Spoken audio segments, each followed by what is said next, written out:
It begins on a Friday morning, July 19th, 2024. At airports across the world, check-in screens go dark.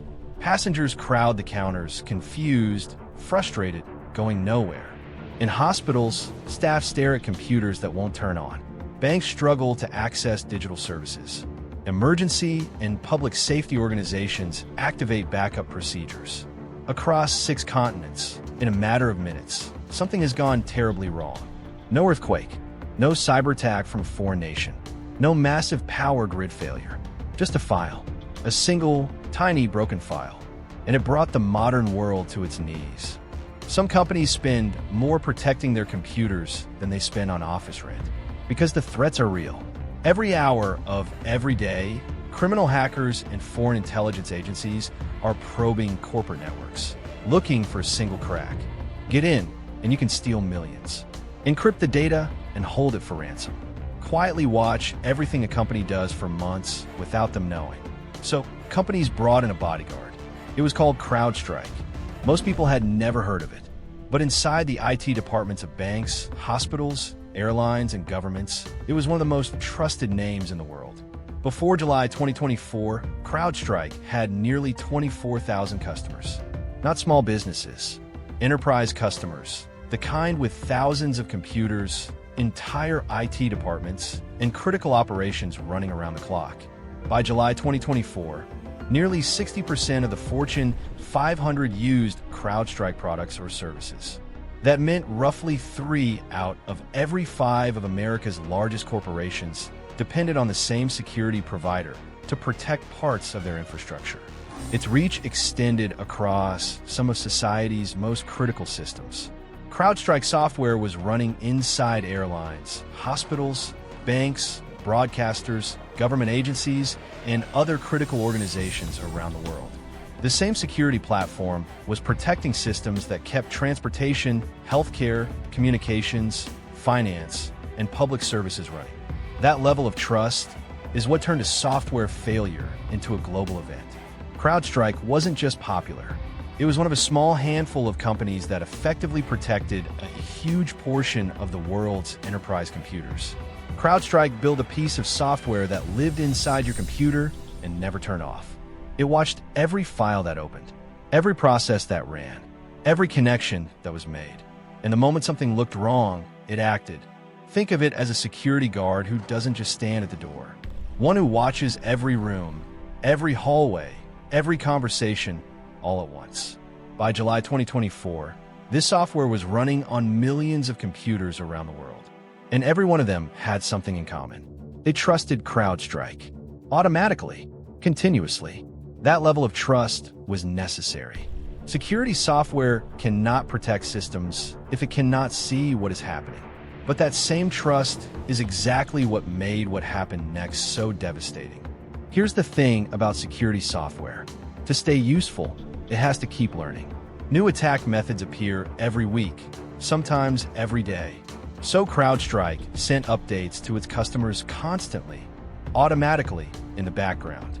No approval required, no warning, just a quiet file arriving on millions of computers at once. It always worked, until one Friday morning when it didn't. At 4:09 a.m. that morning, CrowdStrike pushed a routine update to its Falcon platform. This wasn't a complete software upgrade. It was a rapid response content update, essentially a set of instructions telling the security software what patterns of behavior to look for.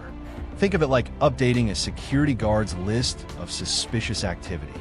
CrowdStrike delivered these updates frequently, sometimes multiple times per day. And because they were content updates rather than full software releases, they followed a different delivery process. That assumption mattered, because this time, the update contained a flaw. Not a dramatic failure, not something obvious, just a small mistake inside a file designed to help protect computers. But the mistake was amplified by the way the update was distributed. Large software systems usually reduce risk by limiting exposure.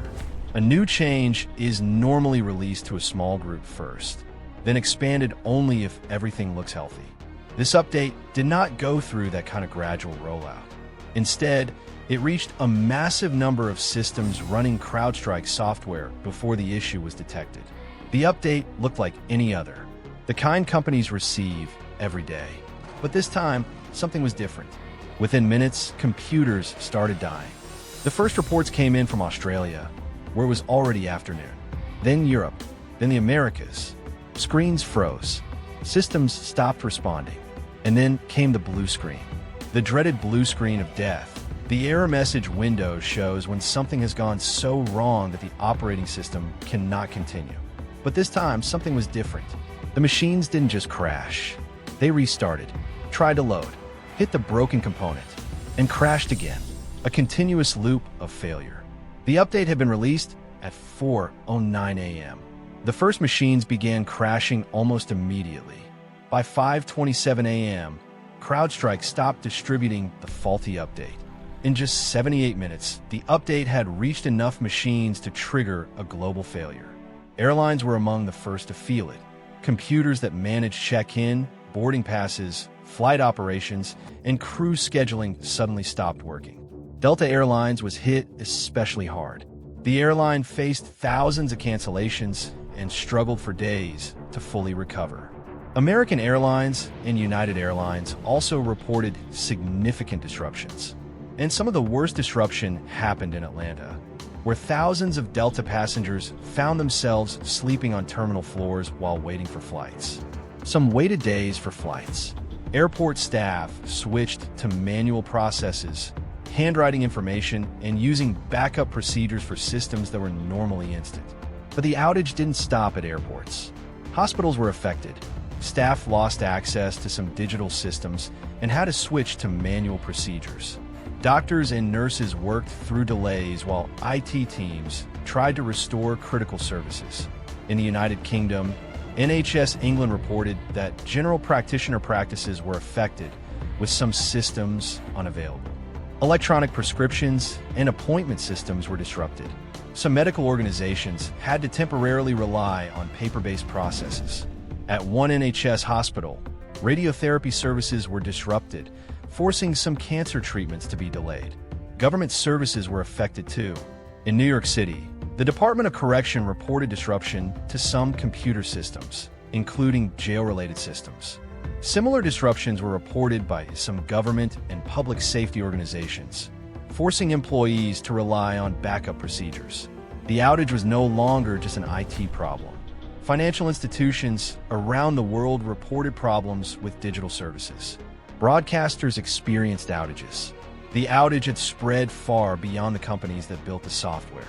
At its peak, approximately 8.5 million Windows devices were affected, a number that sounds small compared to the billions of computers in the world. But these weren't random home computers. They were machines sitting inside airlines, hospitals, banks, factories, and government agencies. The system society depends on every day. So why did one broken update cause so much damage? To understand that, picture your computer as a building. Most of the apps you use, your browser, your email, your music player, are like tenants on the upper floors.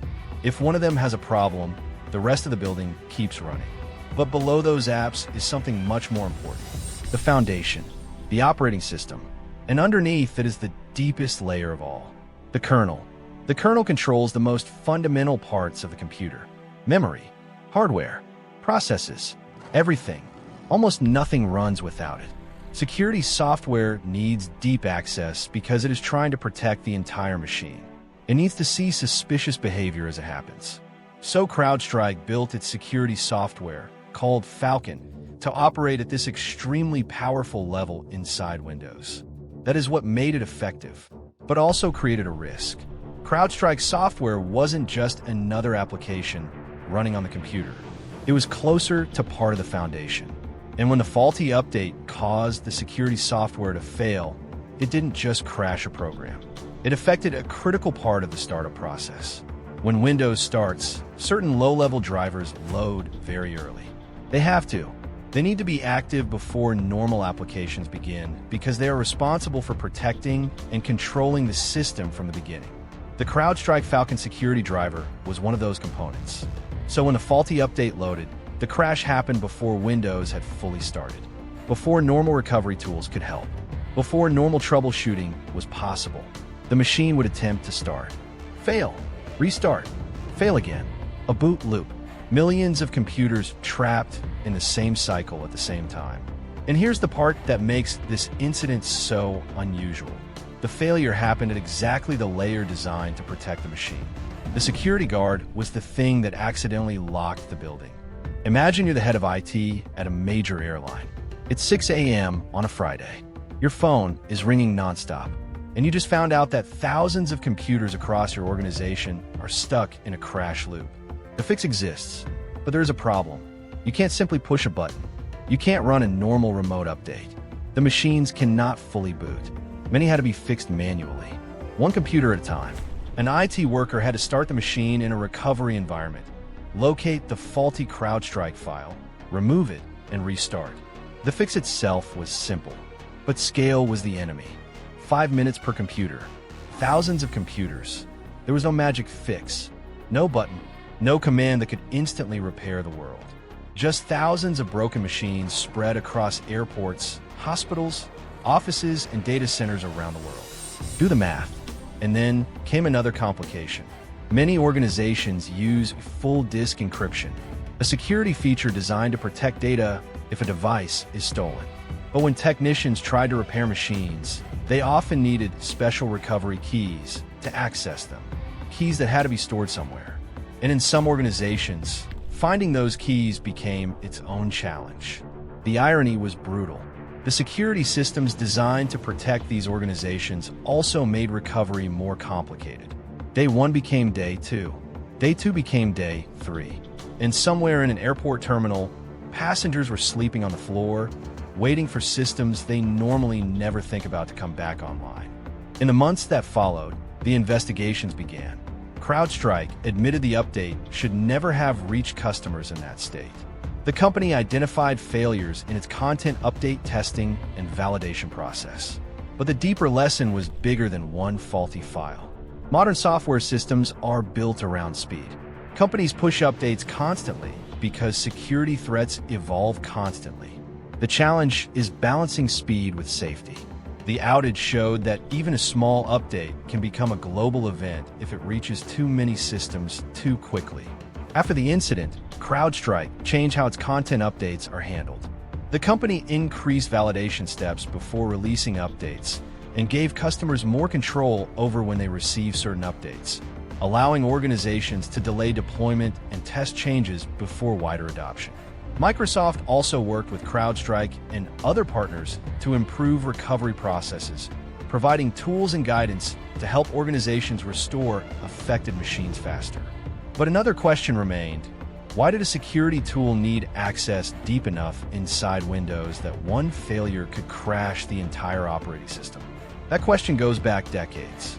Security software has traditionally needed powerful access because it must watch everything happening on a machine. But that power comes with risk. Microsoft began exploring ways to move some security capabilities away from the Windows kernel. The goal is simple. Keep the visibility security tools need without allowing one mistake to bring down the entire machine. But the biggest lesson goes beyond CrowdStrike. The outage revealed something uncomfortable about modern technology. We have built a world where trust is everywhere. A single software provider, a single update, a single failure can affect organizations across the planet, all at once. And the most unsettling part is that the failure didn't come from an attack. It came from a same system designed to protect the world from attacks.